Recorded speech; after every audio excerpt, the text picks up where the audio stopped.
Lucas 11, de 29 a 32, que lemos assim. Como afluíssem as multidões, passou Jesus a dizer: Esta é geração perversa. Pede sinal, mas nenhum sinal lhe será dado senão o de Jonas. Porque assim como Jonas foi sinal para os ninivitas, o Filho do Homem o será para esta geração. A rainha do sul se levantará no juízo com os homens desta geração e os condenará, porque veio dos confins da terra para ouvir a sabedoria de Salomão. E eis, aqui está quem é maior do que Salomão. Ninivitas se levantarão no juízo com esta geração e a condenarão, porque se arrependeram com a pregação de Jonas. E eis aqui quem é maior do que Jonas. Amém. Meus irmãos, esta manhã, quando nos aproximamos da palavra do Senhor e lemos este texto, eu não sei quantos dos irmãos que já estudaram, ou já ouviram, ou enquanto liam em suas casas e estudavam este texto, se questionavam, não é? Inclusive porque normalmente os irmãos em suas Bíblias, se estiverem com suas Bíblias, vão ter ali como título o sinal de Jonas, ou algo parecido com isto. E então vão se questionar, mas então, que sinal é este de Jonas? O que é que Jesus quis dizer aqui? E novamente, nós temos que ter imenso cuidado, e eu sempre vou voltar a isto com os irmãos, porque lembrem-se, o momento do nosso culto dominical não é apenas o momento do pastor expor um texto, mas também é uma maneira dos irmãos perceberem como é que nós devemos nos aproximar do texto, como que nós devemos estudar a palavra de Deus, como que nós percebemos o que o texto nos tenta ensinar. E eu vou voltar a repetir uma coisa que os irmãos já ouviram muitas vezes, mas vou voltar a repetir. De que muitas vezes os irmãos perdem-se na qual o sentido, que sinal é este? Porque muitas vezes tentamos pensar que existe algo para além do que está escrito. Quando a verdade é que o que nós precisamos saber está escrito. E o texto é bastante claro. Agora, é preciso perceber o contexto em que ele está inserido e é preciso ler e reler o texto, muitas vezes, mais de uma vez, para tentar perceber melhor, obviamente, aquilo que está a ser ensinado pelo Senhor. E se nós lembrarmos aqui um bocadinho de contexto, nem precisa de muito, e os irmãos já sabem muito mais do que isto, os irmãos se vão lembrar que quando nós nos aproximamos deste texto, antes aqui, nos versos anteriores, nós vimos Jesus a curar um homem. Mas não foi uma cura simplesmente de alguém que naturalmente tinha uma doença. O texto vai dizer que este homem, ele era um homem endemoniado. E que ele, por ser endemoniado, aquele demônio era mudo. E, portanto, então, Jesus, quando expulsa o demônio dele, o homem volta a falar. Então isto, como nós falamos, e é claro, é um sinal de Deus. É um sinal do poder de Deus. É um sinal daquilo que Deus é poderoso para fazer. Então isto pode criar até alguma confusão na nossa mente de alguma maneira. Por quê? Porque nós vimos a seguir que então haviam pessoas, dois grupos de pessoas, não é? Obviamente havia o grupo daqueles que acreditavam e que seguiam e que olhavam para Jesus e se maravilhavam com aquilo que Jesus estava a fazer, mas obviamente existia também um grupo de pessoas que estava ali e que, pronto, ainda não cria ou não cria em que Jesus era quem ele dizia ser.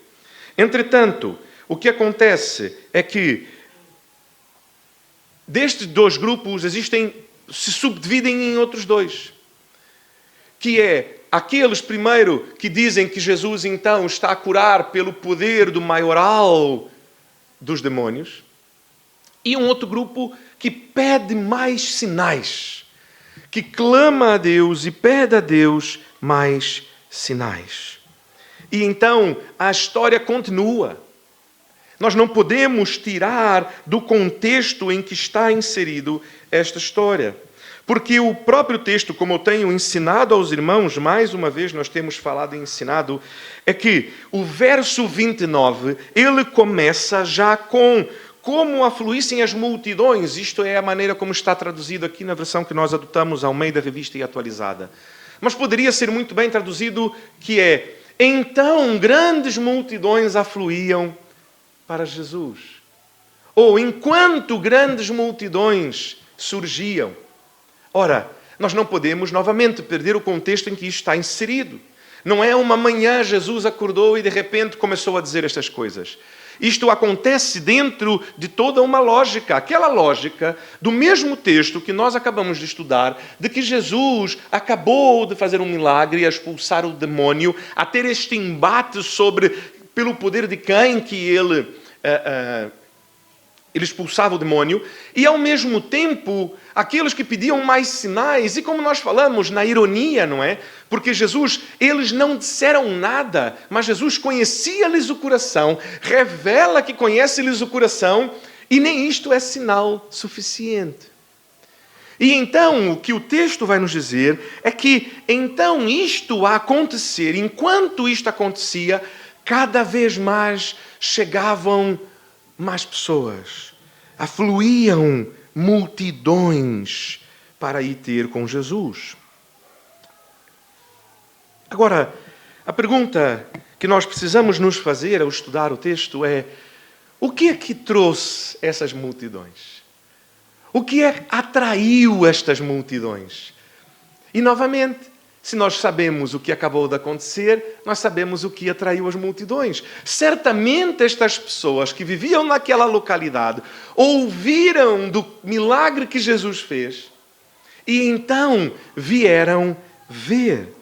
Mas pastor, como que nós podemos saber que isto foi assim? Porque quando nós vamos estudar um texto, nós precisamos perceber qual é a parte central deste texto. Eu, honestamente, meus irmãos, eu não daria como título a esta parte como aqui foi colocado na versão Almeida. Eu, se fosse dar um título, um nome a esta perícope, eu diria que é Geração Perversa.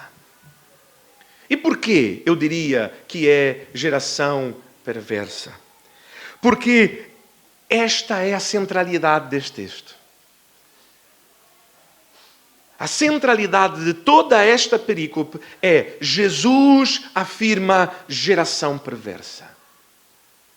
E agora a questão que fica é: mas por que Jesus fez isto? Quando é que Jesus fez isto? Por que Jesus fez isto? O que é que ele quis dizer com isto?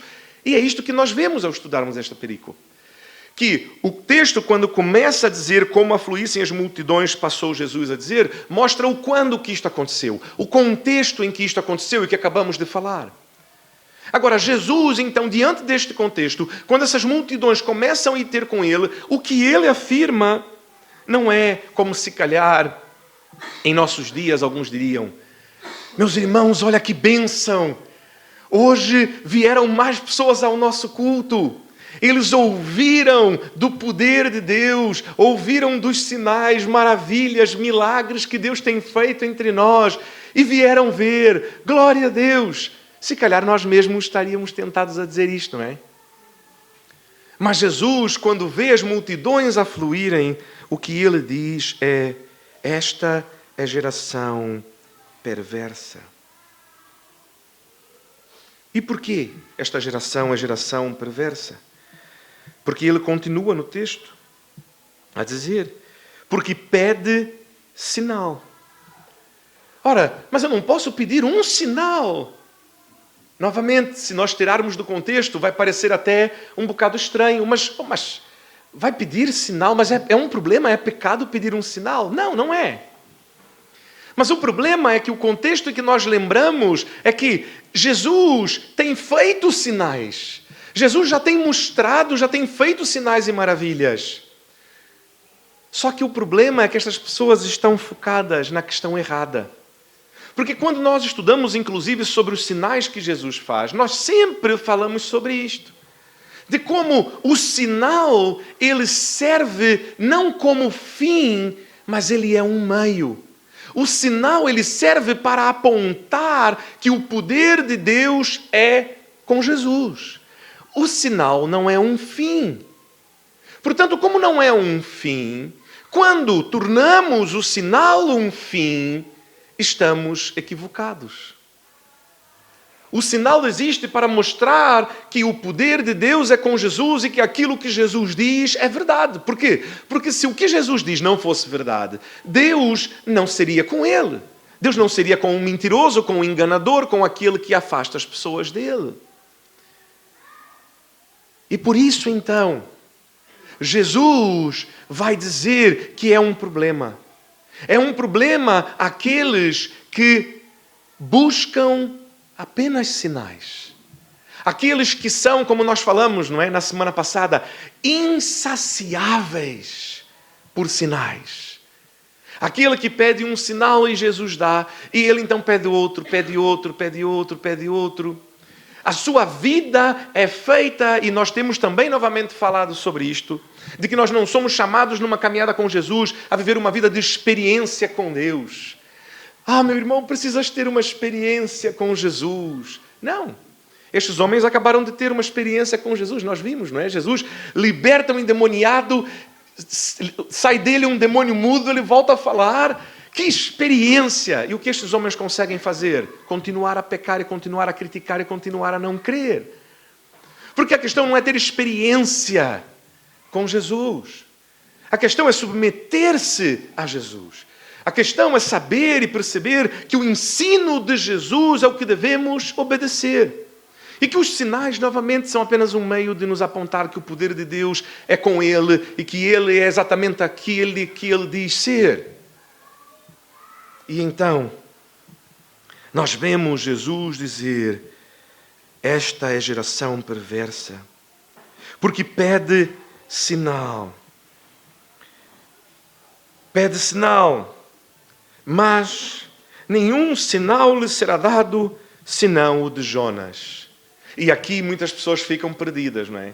Ficam perdidas por duas razões. Eu ainda vou aqui numa primeira, que pode ser que o irmão ou a irmã não tenha pensado inicialmente, mas nós vamos falar e vamos resolver. A primeira questão é, Jesus diz, mas nenhum sinal será dado. Jesus acabou de dar um sinal, acabou de libertar um endemoniado mudo. E ele voltou a falar. Mas pastor, então eu estou confuso. Jesus já fez tantos milagres, Jesus já fez tantos sinais. Como que Jesus diz, mas nenhum sinal será dado? Percebam, nós precisamos perceber o tempo do texto para perceber o que Jesus está a dizer. Porque Jesus está a falar agora com quem? O texto começa a dizer, agora multidões afluíam para Jesus. Portanto, isto acontece depois de Jesus já ter liberto aquele endemoniado. Portanto, essas pessoas que chegaram agora não viram Jesus libertar o endemoniado. E eu imagino esta multidão a dizer, olha, eu vim a correr, porque eu ouvi dizer que Jesus acabou de libertar o endemoniado, aquele homem que era mudo, que nós conhecemos, que não fala, e portanto agora ele está aí a correr e a gritar e a falar, a louvar a Deus. Eu também quero ver. Faz lá mais um milagre, Jesus. Faz lá mais um milagre para nós vermos. Cura lá mais alguém. Espera lá, deixa eu lá ver se tem alguém aí coxo, tem alguém aí. Arruma lá um endemoniado para trazer aqui para ele, para ver se ele liberta. A tentarem fazer um espetáculo daquilo que Jesus estava a fazer. E quando Jesus diz, mas nenhum sinal será dado, Jesus está a falar não para aqueles que viram aquele sinal de Deus por meio dele, da libertação daquele homem endemoniado. Mas ele está a falar agora para aqueles que afluíram até ele. Que não vieram para ouvir a mensagem da chegada do reino. Mas que, como ele acabou de dizer, vieram em busca de sinais. Vieram para assistir um espetáculo. E aí nós percebemos uma coisa. Que Jesus, ele faz os sinais, as maravilhas, os milagres. em meio àqueles que o seguem. Com aquele primeiro grupo, aquele grupo que já tem caminhado com ele, vindo com ele, ele opera ali. Quando aquele grupo maior que vem só para ver sinais se aproxima, ele diz: a vocês nenhum sinal será dado, senão o sinal de Jonas. Os milagres de Jesus, meus irmãos, não são uma estratégia de marketing. Ora, vou fazer agora aqui em Portimão, na Igreja Batista de Portimão, um milagre. Vamos curar milagrosamente um irmão ou uma irmã. E então as pessoas vão ouvir dizer do que Deus fez e as pessoas vão vir. Não é uma estratégia de marketing. Jesus, pelo contrário, quando essas pessoas vêm por conta dos sinais e pedem mais sinais, o que Jesus e a mensagem que Jesus tem a eles é geração perversa, porque procuram sinais. Como nós falamos, é uma demonstração de que Deus é com ele para os seus seguidores. É para isto que servem os sinais. Os seus seguidores estão a segui-lo não pelos sinais, mas por crerem que ele é quem ele diz ser. E ele, para lhes mostrar, vocês têm razão. Vocês estão certos, podem confiar. Como nós lemos no começo, no capítulo 1 do Evangelho de Lucas, não é? Que Lucas vai dizer: é isto, Teófilo, que eu estou a fazer, para que tenhas certeza de tudo o que se passou entre nós. Para que tenhas certeza da tua fé. O sinal, a maravilha, o milagre acontece para o fortalecimento da fé daquele que já tem fé. Não como um espetáculo público para atrair incrédulos para a igreja.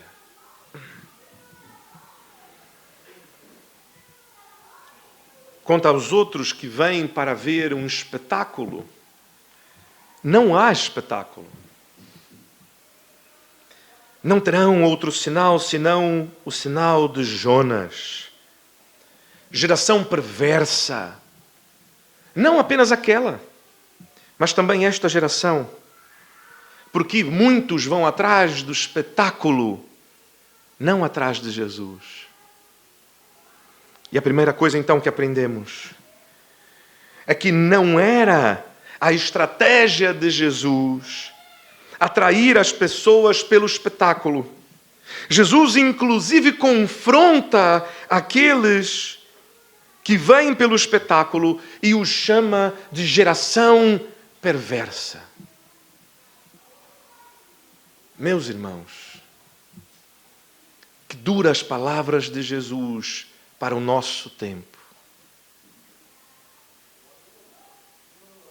Os irmãos sabem, em nossa cidade, apesar de Portugal ser um terreno árido para o Evangelho, apesar de, como nós ouvimos e sabemos, o percentual de evangélicos em Portugal é baixíssimo, está entre os lugares mais duros do mundo. Entretanto, nós temos em Portugal algumas cidades que são esquisitas, vamos assim dizer, ao restante do país. E Portimão é uma delas. Braga é outra cidade assim.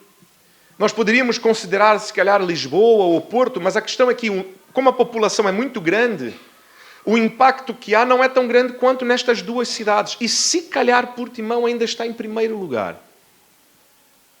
Porque quando nós olhamos uma cidade, vamos ver o número de igrejas, eu não sei se os irmãos estão acostumados com isso, mas em missões nós não tratamos quantas igrejas há na cidade. Certamente há mais igrejas em Lisboa do que em Portimão.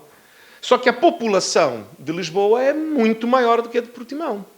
Então a conta que se faz não é o número de igrejas total. A conta que se faz é o número de igreja para cada habitante. Portanto, a conta que se faz é, para cada igreja são quantos habitantes? E aí nós sabemos qual a densidade do número de igrejas. Nós temos em Portimão hoje aproximadamente 50, 60 mil habitantes. Eu posso dizer com tranquilidade que nós já devemos estar a chegar a 50 igrejas evangélicas em Portimão. Ou seja, quase uma igreja para cada 1000 habitantes. o que é uma densidade das maiores do mundo.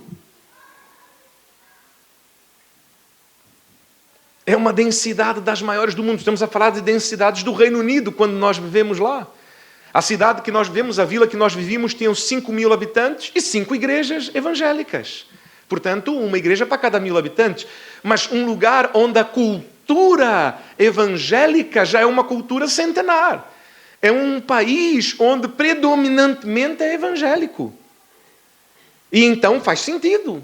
Faz sentido, apesar de que nós, quando nós fomos lá viver, ficamos de facto muito impressionados, porque há muitas igrejas para uma cidade tão pequena. Mas a verdade é que nós em Portimão hoje já estamos próximos disto. Entretanto, e aqui a nossa língua portuguesa é maravilhosa, e eu gosto de usar sempre estas 3 palavras juntas para reafirmar, não é? É porém, entretanto, contudo. Se nós formos ver estas igrejas e fazermos a pergunta baseado naquilo que acabamos de aprender, de que a estratégia de Jesus não é o espetáculo, mas a mensagem, a pregação do reino de Deus, nós fazemos então a pergunta: estas igrejas estão a fazer espetáculo e a atrair pessoas por um espetáculo? Atrair pessoas porque nós vamos orar e vai acontecer e vai ser curado e Deus vai agir? Ou atrair pessoas pela verdadeira mensagem do Evangelho? E aí, meus irmãos, é que a tristeza nos abate o coração. Porque a mensagem não é apenas para esta geração que ouve a Jesus ali no primeiro século. Também é para esta geração e os irmãos mais antigos, não é como eu, que nasceram ainda no último século do milênio passado. Nós estamos novamente no primeiro século, já outro milênio, não é? Mas estamos no primeiro século. E neste sentido também não estamos longe do primeiro século da história. Porque o que nós vemos é uma geração perversa que vai atrás de sinais, e aqui eu extrapolo exatamente isto, como nós lemos no texto, que vão atrás de entretenimento. Vão atrás de serem entretidas, quase como se fosse um circo. Vamos lá ver o homem que cura. Como uma espécie de entretenimento para a sua família, para a sua mente, para o seu coração. E ele então continua, porque na segunda parte ele vai dizer: nenhum sinal lhe será dado, senão o sinal de Jonas. Ora, mas pastor, qual é o sinal de Jonas? E aí nós começamos a imaginar, se calhar, tem a ver com um grande peixe? Não tem a ver com um grande peixe? O que é que tem? O que é isto? Como é que não é? E a realidade é que o próprio texto nos vai explicar. Porque as afirmações que vêm a seguir, elas servem exatamente para explicar esta segunda parte da afirmação de Jesus, que qual é então o sinal de Jonas? E ele começa, de uma maneira muito fácil de nós percebermos que o que ele está a fazer é explicar, porque ele começa o verso 30 a dizer: porque... Portanto, ele está a explicar qual é o sinal de Jonas. Porque, assim como Jonas foi sinal para os ninivitas, o Filho do Homem será para esta geração. Qual é o sinal de Jonas? Não é um sinal que Jonas fez, mas Jonas foi sinal de Deus para os ninivitas. Ele era o sinal. O sinal não era maravilhas, milagres e... Não era. O sinal era Jonas. Mas como, pastor, que Jonas era o sinal? Meus irmãos, estamos a falar de Nínive. Temos poucas cidades na Bíblia, e olha que a maldade existia em muitos lugares, mas temos poucas cidades na Bíblia que Deus olha para a cidade e diz: já não vale a pena.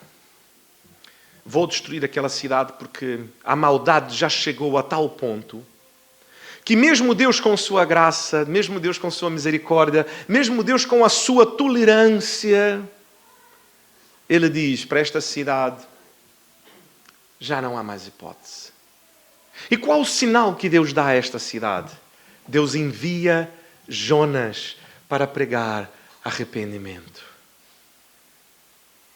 Meus irmãos, que maior sinal pode haver do amor, da graça de Deus, do que Deus enviar um filho seu amado, um profeta, para ir àquele lugar e dizer: arrependam-se. Arrependam-se, porque Deus é amoroso, Deus é bondoso, Ele é compassivo, e se vocês se arrependerem e jejuarem e puserem pano de saco, Deus que está prestes a destruí-los, porque a sua ira já está completa contra vocês, ainda assim, Ele não os destruirá e Ele os perdoará. Gratuitamente? Gratuitamente, sim, para nós. Porque nós não pagaremos nada. Mas não gratuitamente para a sua ira, porque a sua ira precisa ser saciada. Mas o sinal de Jonas apontava para Jesus. Porque Deus saciou a sua ira contra Nínive na cruz do Calvário. O perdão para Nínive estava sobre Jesus na cruz do Calvário. E então, por isso é que diante do arrependimento dos ninivitas, Deus os perdoa. E então Jesus continua. E a segunda coisa que nós aprendemos ainda antes disto é aquilo que o texto nos diz, que é: a estes nenhum outro sinal será dado senão o sinal de Jonas. A estes quem? A primeira coisa que nós aprendemos foi que a estratégia de Jesus não era atrair pessoas pelo espetáculo, mas confronta aqueles que vêm pelo espetáculo e os chama de perversos. A estes, e esta é a segunda coisa, a estes nenhum outro sinal será dado senão o sinal de Jonas. E qual o sinal de Jonas? Como o texto mesmo nos vai apresentar, versos 31 e 32. Que às vezes parece um pouco confuso, não é? Que Jesus está ali com aquela multidão, ele cura o endemoniado, tem aquele embate com os homens que dizem que ele curou pelo poder do diabo. Depois ele vai falar daqueles que pedem mais sinais, ou como ele já deu todos os sinais e que não terão mais sinais. Então, no fim, agora chegam mais pessoas que querem ver sinais. Ele os repreende a dizer que são uma geração perversa, porque o que procuram é sinais. Fala que não receberão sinal, senão o sinal de Jonas, e de repente ele vai para a rainha de Sabá. Parece que não faz sentido algum. Dizer assim, se calhar Lucas confundiu aqui. Lucas não anotou toda a matéria, não é? Lucas ficou um bocadinho disperso nesta hora. Então Jesus estava lá e ele disse: nenhum outro sinal será o de Jonas. E aí de repente ele começou a lembrar de Jonas no grande peixe, Jonas a recusar-se, e lembrou da história. Quando ele ficou atento de novo, Jesus já estava na rainha de Sabá e ele continuou a anotar. Não foi isso que aconteceu. O que Jesus está a fazer aqui é a explicar: que sinal é este de Jonas? Ao que me refiro quando eu falo que nenhum outro sinal será dado senão o sinal de Jonas? Vou-lhes dar um primeiro exemplo. Jesus poderia ter dito assim: vou-lhes dar um primeiro exemplo. Lembram-se da Rainha do Sul? Lembram-se de como ela veio ter com Salomão? E ela veio ter com Salomão por quê? Para ouvir a sabedoria de Deus pela boca de Salomão. Lembram-se dela? Que veio em busca de sinais? Não. Veio em busca de maravilhas? Não. Veio em busca de milagres? Não. Veio em busca de um espetáculo? Não. Veio em busca de sabedoria vinda do Senhor. Ela se levantará no juízo com os homens desta geração e os condenará. Porque aquilo que a moveu, aquilo que a motivou, era ouvir a sabedoria de Deus. Era ouvir a mensagem do Senhor. E ela veio dos confins da terra. Naquele tempo, a rainha do sul era a rainha da Etiópia, que era a terra longínqua, conhecida como o fim da terra para eles, o fim do mundo para eles. E eles então diziam, até ela veio dos confins da terra, e ela veio não por ouvir dos sinais, maravilhas e milagres que Deus estava a fazer, mas por ouvir da sabedoria que o Senhor havia dado a seu servo Salomão. E ela veio para ouvir a sabedoria de Deus. Isto que a motivou. Ela se levantará e os condenará. Por quê? Porque vocês não vêm pela sabedoria. Vocês não querem a sabedoria. Vocês querem espetáculo.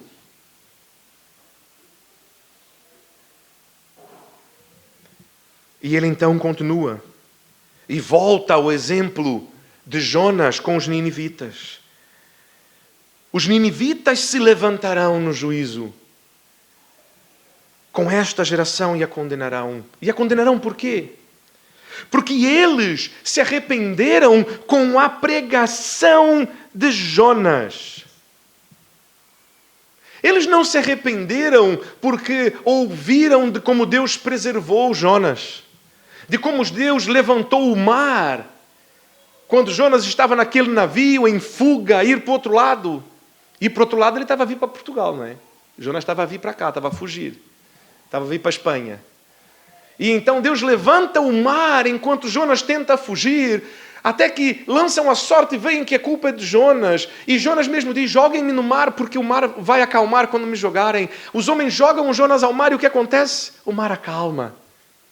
Mas não acontece assim, não fica assim. Vem um grande peixe e engole a Jonas, e ele fica ali na barriga do peixe. Não é por alguns segundos, como aconteceu agora aqui, algumas semanas, não sei quem viu o vídeo, de um homem que foi engolido por uma baleia por alguns segundos, 1, 2 segundos, no Chile. Ele estava com seu pai a andar de caiaque e de repente veio uma baleia e o abocanhou. Isto para mim é só Deus a querer fazer troça com os incrédulos. Dizer assim, dizem que a baleia não engole o homem, deixa ela mostrar como é que se faz. Ainda ficaram com dúvida se era inteligência artificial, se era alguma montagem. Não, foi mesmo, aconteceu, está lá gravado. Meus irmãos, não foi isto que os ninivitas ouviram e ficaram, meu Deus, olha, então se calhar nós temos que dar ouvidos a isto. Não, eles não faziam ideia de quem era Jonas. Não podiam se importar menos com Jonas. Nínive era uma cidade grande, uma cidade poderosa, uma cidade conhecida. O texto nos vai dizer ali, nos versos anteriores, que Jonas ficou ali alguns dias a pregar até que toda a cidade conseguisse ouvir a mensagem. Portanto, não era uma vilazinha pequenininha que em um dia ia ali de um canto ao outro. Não, era uma cidade maior mesmo. E não ouviram Jonas dizer, olha, venham aqui. E curou um endemoniado, e libertou um endemoniado, e curou um coxo, e libertou. Não. Ele simplesmente pregou a palavra. Ei, ganda seca Jonas, não é? Só falava, não parava de falar. Ei, eu estava lá a falar e parecia que nunca acabava o pastor de falar, tanto que falava, não é, pastor Jonas? Se calhar pastor Jonas ia se dar bem na nossa igreja, não é? Nenhum sinal de muita palavra. A não ser pelo mau feitio dele, que não queria pregar, porque não queria que ninguém se arrependesse, não é? Mas mesmo assim, a obediência o fez. Ainda que tenha sido uma obediência obrigada pelo Senhor. Mas, meus irmãos, foi a pregação da palavra. E Jesus mesmo nos diz, os ninivitas se levantarão porque se arrependeram por meio da pregação de Jonas. Eles não se arrependeram por sinais. Se arrependeram pela pregação. E então Jesus conclui estas duas. Quando fala da rainha do sul, ele diz, pois aqui está alguém, está diante de vós, alguém que é maior do que Salomão. Portanto, se a rainha do sul está justificada porque buscou a sabedoria de Deus com Salomão, aqui está diante de vós quem é maior do que Salomão. Porque se buscassem sabedoria, buscariam a mim. Porque aquele que ouve a mim, ouve a própria sabedoria. Se os ninivitas estarão de pé e os condenarão, porque ouviram a mensagem de arrependimento e se arrependeram, Diz, diante de vós está alguém que é maior do que Jonas. Porque Jonas, o que tinha era a mensagem: arrependam-se, porque Deus fará. E diante de vós está aquele que diz: arrependam-se, porque eu fiz. Porque eu paguei o preço pelo vosso perdão. Diante de vós está aquele que é mais sábio do que Salomão. Aquele que não é aquele que anuncia a promessa, mas aquele que cumpre a promessa. Jesus. Aqui está o sinal de Jonas. Jonas não fez milagres, sinais, maravilhas entre o povo de Nínive. Ele apenas pregou juízo e arrependimento. E o povo arrependeu-se diante de Deus. Um povo ímpio, impiedoso, estrangeiro, digno de todo desprezo, a ponto de, como nós sabemos, Jonas ter dito a Deus: não, eu não vou pregar aquele povo. Porque eu sei que o Senhor é Deus misericordioso e que eu sei que se eu for lá pregar, eles se vão arrepender, o Senhor os vai perdoar e eu quero que o Senhor os destrua. Se calhar existem algumas pessoas, não é? Que em nosso coração, se Deus nos mandasse, agora vá lá e prega aquela pessoa, nós diríamos: ah, Senhor, estas pessoas não. Deixa-os lá morrerem e ir para o inferno, não é? É melhor. Já basta ter que aturá-los aqui, ainda vou ter que aturar no céu a eternidade. Não. Deixa-os ir para o inferno, vão estar bem lá. Eles gostam, vão estar felizes até. Não vai adiantar nada. Então, a terceira coisa que nós aprendemos é que este é o sinal de Jonas, que os piores se arrependerão ao ouvirem a mensagem e serão perdoados. Há perdão para os piores, os inimagináveis. Há perdão por meio do arrependimento. Meus irmãos, que tempo difícil para o Evangelho do nosso Senhor Jesus nós temos vivido.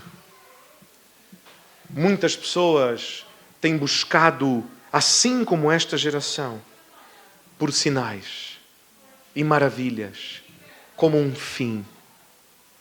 A ponto de que nós vemos pessoas alegadamente perderem a fé, porque dizem que já não conseguem mais ver. Portanto, se viram algum sinal, viram alguma maravilha, quando param de ver, perdem a sua fé. Pastor, mas Deus já fez tanto. Amém. Então, mas eu já não tenho visto. Sim, mas já não viste antes. Sim, mas é que eu já não tenho visto agora. Eu já não tenho ouvido agora. Eu já não tenho experimentado agora. Mas já não viste? Já não experimentaste? Já não ouviste? Portanto, isto é o suficiente. Porque os sinais, eles servem para reafirmar a nossa fé. Não para nos conduzir à fé. Não para manter a nossa fé. E que tempos obscuros temos vivido. Porque o que as pessoas querem é uma igreja que lhes traga a experiência. Que elas saiam do culto com a alma leve. Que tenham um quentinho no coração. Que as palavras que vêm do púlpito façam com que elas saiam daqui preparadas para mais uma semana, enfrentar mais uma semana difícil, porque agora eu estou cheio, estou animado, porque o pastor disse isto ou aquilo sobre Deus e que Deus vai fazer isto ou aquilo por mim. E então, quando vem a uma igreja onde o que ouvem é a verdade do Evangelho, quando ouvem de Jesus a dizer: querem sinais? Sim, geração perversa.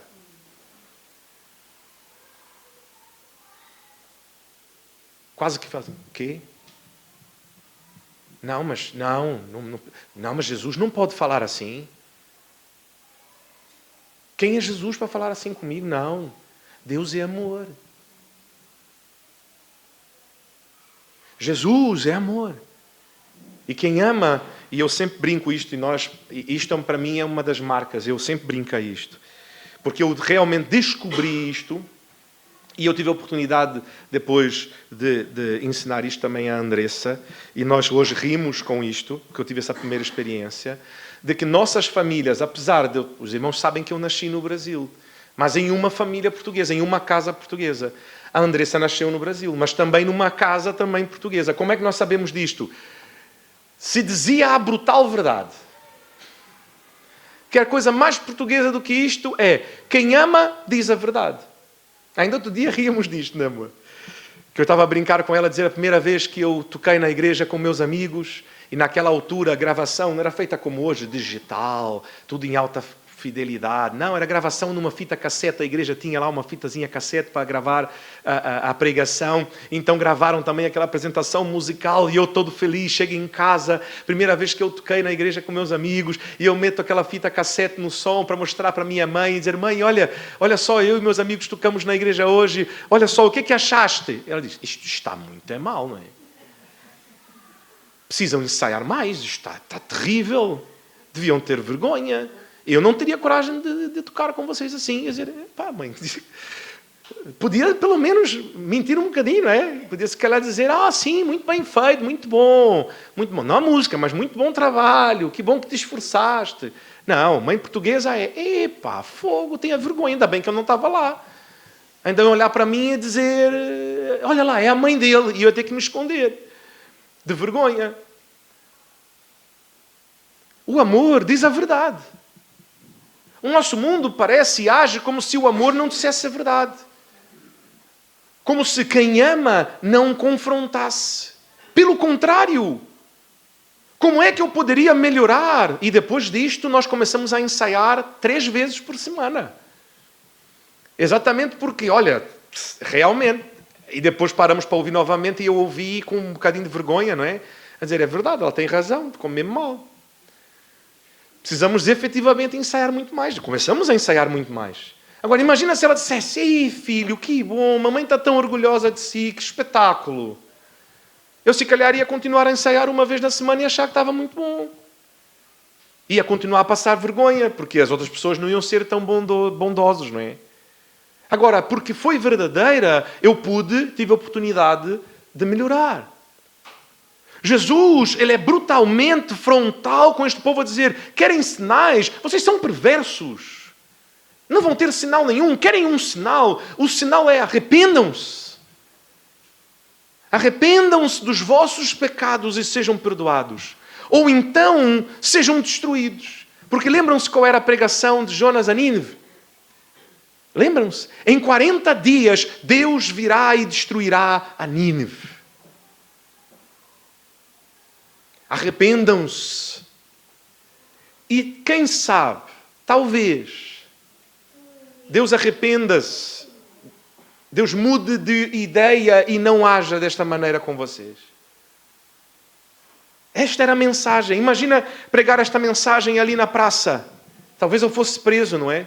Meus irmãos, em 40 dias Deus virá e destruirá Portimão. Arrependam-se. Se calhar a PSP ia vir ali rapidamente me retirar. Dizer: mas está doido, está louco, como é que está a dizer coisas assim tão terríveis às pessoas? Depois as pessoas andam aqui deprimidas, é culpa dele. Tem que dizer coisas boazinhas, do género: Jesus ama-te. Não importa nada. Jesus ama-te. Seja feliz, seja feliz. Que tempo obscuro vivemos para o Evangelho, onde nós vemos as multidões afluem para onde? Não é para as igrejas que são fiéis ao Evangelho. Não que as igrejas que são fiéis ao Evangelho, Deus não esteja a trazer pessoas para a igreja. Está. Porque Ele continua a sua obra. Mas as multidões, elas vão para outros lados. E eu costumo brincar com meus colegas de outras cidades cá em Portugal outros pastores, a dizer a eles: e eu fico feliz que estas pessoas tenham onde ir. Pastor, como assim fico feliz que tenham onde ir? Porque se o que elas querem é isto, elas virem para cá, elas ficariam frustradas, elas iam pedir por algo que nós sabemos que não é o que Deus lhes tem a dar. E a verdade é que seria um problema e uma confusão para todos. Por isso, olha, elas encontram o que querem em outro lado e nós continuamos a pregar a mensagem do Evangelho. Para quem sabe um dia o Espírito Santo lhes falar ao coração e elas perceberem que aquilo que procuram não é o que Deus quer para elas. Pela graça de Deus, o Espírito Santo possa lhes conduzir a uma igreja em Portimão, onde o Evangelho ainda é pregado, sem espetáculo. Apenas a pregação do Evangelho. E isto nos relembra uma última coisa, que é o povo de Nínive, como nós falamos. Nós não somos diferentes do povo de Nínive. Nós não somos melhores do que o povo de Nínive. Nós podemos saber que no dia final nos levantaremos e condenaremos esta geração. Não porque somos melhores, mas porque nos arrependemos. Nos arrependemos por meio da pregação de Jesus. E rendemos tudo a Ele. E colocamos tudo diante dEle. Deixamos de buscar as experiências que o nosso coração, que a nossa alma clamam, para buscar a verdade do Evangelho nas palavras de Jesus. E contentamento em uma vida submissa a Ele. E que o Senhor nos preserve, que o Senhor nos guarde, que o Senhor nos conduza ao arrependimento. Porque, novamente, se não fosse por Ele, nós não somos em nada diferentes. Nós somos desta geração perversa, mas que fomos encontrados por Jesus, que o nosso coração foi tocado pelo Seu Espírito Santo e fomos por Ele transformados para poder passar a ver a verdade. Portanto, nós somos salvos pela graça, por meio da fé. E isto não vem de nenhum de nós, mas de Deus, para que nenhum de nós venha a achar que é melhor do que qualquer outro. Não por obras, não pelo nosso próprio esforço, para que nenhum de nós possa se gloriar. Para que não venhamos a dizer a estes de outras igrejas de espetáculo: a minha igreja é melhor do que a tua, eu sou melhor do que tu porque eu vou numa igreja que é melhor que a tua, porque a minha... Não. Mas possamos dizer: olha, estás atrás de sinais.